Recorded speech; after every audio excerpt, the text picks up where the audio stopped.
प्रिय विद्यार्थियों, नमस्कार। मैं doctor Khemchand Gurjar, associate professor EFM, LBS government college Kotputli. आज हम बीकॉम पार्ट सेकंड के पेपर सेकंड वित्तीय प्रबंध के टॉपिक कार्यशील पूंजी का प्रबंध, इसके बारे में कार्यशील पूंजी का अनुमान लगाना, एस्टिमेटिंग वर्किंग कैपिटल रिक्वायरमेंट्स, इसके बारे में चर्चा करेंगे। देखिए, इससे पहले वाले व्याख्यान में आपको कार्यशील पूंजी का अर्थ परिभाषा, कार्यशील पूंजी की अवधारणा और कार्यशील पूंजी के प्रकार तथा पर्याप्त कार्यशील पूंजी का महत्व एवं कार्यशील पूंजी की मात्रा को निर्धारित करने वाले घटक या तत्व, इनके बारे में स्पष्ट किया गया था। आज हम कार्यशील पूंजी का अनुमान लगाना या गणना करना, इसके संबंध में विभिन्न जो विधियां हैं उनके बारे में स्पष्ट करेंगे। देखिए, किसी भी व्यावसायिक संस्था में उत्पादन के विशेष स्तर की वित्त व्यवस्था के लिए कितनी कार्यशील पूंजी की आवश्यकता होगी, इसका अनुमान लगाना स्वयं में एक महत्वपूर्ण समस्या है। इसके लिए भविष्य में विभिन्न चालू संपत्तियों की आवश्यकता तथा रोकड़ प्रवाहों का अनुमान लगाया जाता है। रोकड़ प्रवाहों से यह ज्ञात हो जाता है कि भविष्य में चालू संपत्तियों के लिए कितनी रोकड़ की आवश्यकताएं उपलब्धि होगी। इस कार्य के लिए कार्यशील पूंजी को प्रभावित करने वाले विभिन्न घटकों को ध्यान में रखते हुए व्यावसायिक क्रिया के प्रत्येक पहलू का गहन अध्ययन करके अनेक गणनाएं की जाती हैं। कार्यशील पूंजी को प्रभावित करने वाले विभिन्न घटक इससे जस्ट पहले वाले व्याख्यान में आपको स्पष्ट कर दिए गए हैं। इस प्रकार कार्यशील पूंजी का अनुमान संस्था की भावी रोकड़ आवश्यकताओं का निर्धारण करना है, ताकि संस्था के वित्तीय स्रोतों में आवश्यक तरलता बनी रहे। किसी भी आगामी अवधि के लिए कार्यशील पूंजी की मात्रा का अनुमान लगाने के लिए विभिन्न जिन विधियों का प्रयोग किया जाता है उनमें प्रमुख हैं विक्रय प्रतिशत विधि, परसेंटेज ऑफ सेल्स मेथड, प्रतिगमन विश्लेषण विधि, रिग्रेशन एनालिसिस मेथड, परिचालन चक्र विधि, ऑपरेटिंग साइकिल मेथड, शुद्ध चालू संपत्ति पूर्वानुमान विधि, forecasting net current assets method, प्रक्षेपी चिट्ठा विधि, प्रोजेक्टेड बैलेंस शीट मेथड। वास्तव में कार्यशील पूंजी पूर्वानुमान की प्रथम तीन विधियां ही हैं, जिनमें विक्रय प्रतिशत, प्रतिगमन विश्लेषण और परिचालन चक्र विधि हैं। चतुर्थ एवं पंचम विधि अर्थात forecasting net current asset method और प्रोजेक्टेड बैलेंस शीट मेथड, ये परिचालन चक्र विधि के ही वैकल्पिक प्रारूप हैं। अब हम इन विभिन्न विधियों में सबसे पहली विधि विक्रय प्रतिशत विधि के बारे में बात करते हैं, परसेंटेज ऑफ सेल्स मेथड। जब अनेक वर्षों से बिक्री एवं कार्यशील पूंजी में संबंध स्थिर हो, तब इस संबंध को भविष्य के लिए कार्यशील पूंजी निर्धारण हेतु आधार के रूप में प्रयोग किया जा सकता है। इस प्रकार इस विधि में कार्यशील पूंजी का निर्धारण भूतकालीन अनुभव के आधार पर किया जाता है। उदाहरणार्थ, यदि वर्ष 2005-06 में एक कंपनी की बिक्री 140 करोड़ रुपए हो तथा स्कंद 35 करोड़ रुपए हो, जबकि ये अपेक्षा की जाती है कि वर्ष 2006-07 के लिए कंपनी की बिक्री 176 करोड़ रुपए होगी। इसका आशय ये हुआ कि वर्ष 5-6 में स्कंद बिक्री का 25%, 35/140 × 100 है, तथा यदि यह स्कंद स्थिर रहता है तब वर्ष 2006-07 में स्कंद 49 करोड़, अपेक्षित बिक्री 196 करोड़ रुपए का 25% होना चाहिए। इस प्रकार कार्यशील पूंजी तथा इसके प्रत्येक घटक का निर्धारण किया जा सकता है। मूल्यांकन, ये विधि अपेक्षाकृत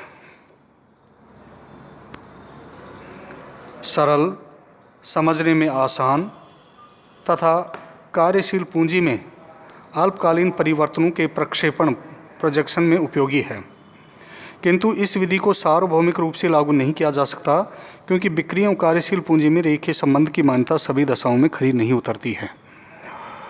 अब हम इस विधि को एक उदाहरण के माध्यम से स्पष्ट करते हैं। ये उदाहरण आपके सामने है। रमन लिमिटेड के लेखांकन वर्ष 2005-06 की बिक्री 16 लाख रुपए है। ये आशा की जाती है कि वर्ष 2006-07 में कंपनी का विक्रय 20 लाख रुपए तक पहुंच जाएगा। कंपनी का 31 मार्च 2006 का चिट्ठा इस प्रकार से है।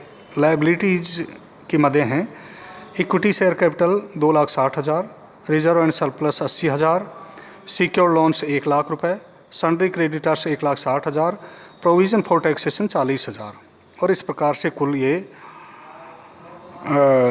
5,80,000। इसी प्रकार से असेट साइड में land and building 80,000, plant and machinery 2 lakh, inventories 1,60,000, bills receivable 1,20,000 और कैश एंड बैंक बैलेंस 20,000। इस प्रकार से ये भी टोटल 5,80,000। ये दोनों लायबिलिटी एंड एसेट के दोनों टोटल 5,80,000 है। अब नीचे सूचना दी हुई है, वर्ष 2006-07 के लिए कार्यशील पूंजी आवश्यकताओं का निर्धारण 10% संभाविताओं के लिए जोड़ते हुए ज्ञात कीजिए।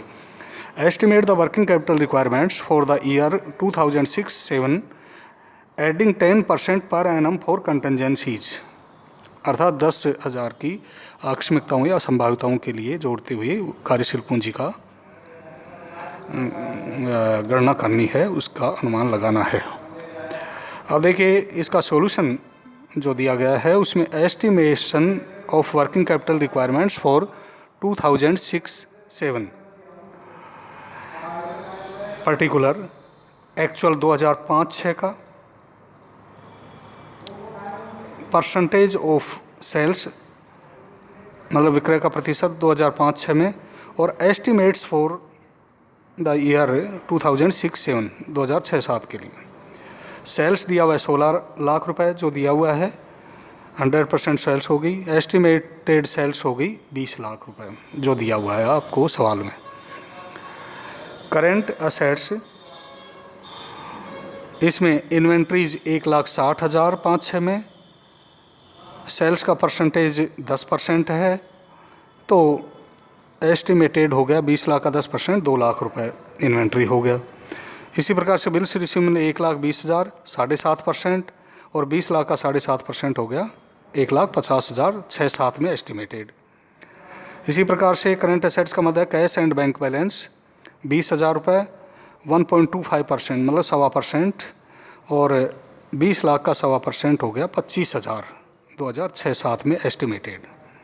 इस प्रकार से करंट एसेट्स का योग हो गया 3 लाख 18.75% सेल्स का और एस्टिमेटेड होगा 3,75,000। ओके, अब इसके बाद करंट लायबिलिटीज़ की मदें हैं। सन्ड्री क्रेडिटर्स 1,60,000 10% सेल्स का 2 लाख रुपये एस्टिमेटेड हो गया 2006-07 के लिए 20 लाख रुपए का 10%। प्रोविज़न फॉर टैक्सेशन 40,000 रुपये 2.5% है और एस्टिमेटेड 2006-07 के लिए हो गया ये 2.5% 50,000 रुपये। इस प्रकार से टोटल करेंट लायबिलिटीज़ का टोटल हो गया क्रम से 5-6 के लिए 2 लाख रुपए, परसेंटेज ऑफ सोल्स 12.5% और 2.5 लाख रुपए एस्टिमेटेड करेंट लायबिलिटीज़ हो गया फॉर द ईयर ऑफ 2006-07 के लिए। अब नेट वर्किंग कैपिटल बराबर current assets minus current liabilities means A minus B, तो 3 लाख माइनस 2 लाख बराबर 1 लाख रुपए नेट वर्किंग कैपिटल हो गया और ये 6.25% हो गया क्योंकि 18.75 में से 12.50 घटाएंगे तो 6.25% हो गया और ये 3.75 में से 2,50,000 घटाएंगे तो 1,25,000 रुपये नेट वर्किंग कैपिटल एस्टिमेटेड हो गया वर्ष 2006-07 के लिए। अब इसमें ऐड करेंगे जैसा कि उक्त सवाल में कहा गया है 10% फॉर कंटेंजेंसीज। ये 1,25,000 रुपये वर्किंग कैपिटल है एस्टिमेटेड। इसमें 10%, 1,25,000 का 10% एडिशनल जोड़ेंगे तो ये हो जाएगा 12,500। और इस प्रकार से total working capital requirement 1,25,000 plus 10% 12,500 बराबर ये होगा total working capital requirements for the year 2006-7 जो एस्टिमेटेड होगा वो 1,37,500। ये विक्रय प्रतिशत विधि है। इसके बाद अन्य जो विधि हैं जैसे रिग्रेशन एनालिसिस मेथड है, y बराबर a+bx के समीकरण के माध्यम से, ऑपरेटिंग साइकिल मेथड है, और जो अन्य forecasting net current assets method है, प्रोजेक्टेड बैलेंस शीट मेथड है, इनके बारे में हम अगले व्याख्यान में स्पष्ट करेंगे। आज हम इतना ही लेते हैं। इसके साथ ही आप सभी विद्यार्थियों को बहुत बहुत धन्यवाद।